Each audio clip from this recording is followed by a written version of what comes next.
اعوذ باللہ من الشیطان الرجیم، بسم اللہ الرحمن الرحیم۔ ماہ ذکر میں چلتے پھرتے اٹھتے بیٹھتے یہ ذکر کریں تو پروردگار جو ہے وہ آپ کی تقدیر کو بدل دے گا، اس لیے کہ ماہ ذکر اجابت دعاؤں کی قبولیت کا اور گناہوں کے معاف ہونے کا مہینہ ہے۔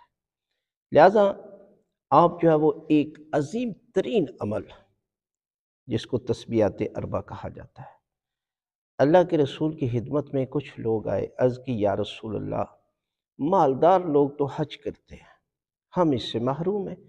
اللہ کے رسول نے فرمایا کہ جو بندہ اللہ اکبر، الحمدللہ، سبحان اللہ، لا الہ الا اللہ کا ذکر کرتا ہے، پروردگار اسے حج اور عمرے کا اجر و ثواب دیتا ہے۔ لہٰذا اس تمام ذکر کو اگر جو ہے وہ اکٹھا کیا جائے تو تسبیحات اربع بنتی ہے۔ 4 تسبیح، سبحان اللہ والحمدللہ ولا الہ الا اللہ واللہ اکبر۔ لہٰذا یہ ذکر ماہ ذکر میں آپ ضرور کریں، پروردگار جو ہے وہ آپ کی روزی رزق میں برکت عطا فرمائے گا اور خداوند عالم آپ کے گناہ معاف کر دے گا۔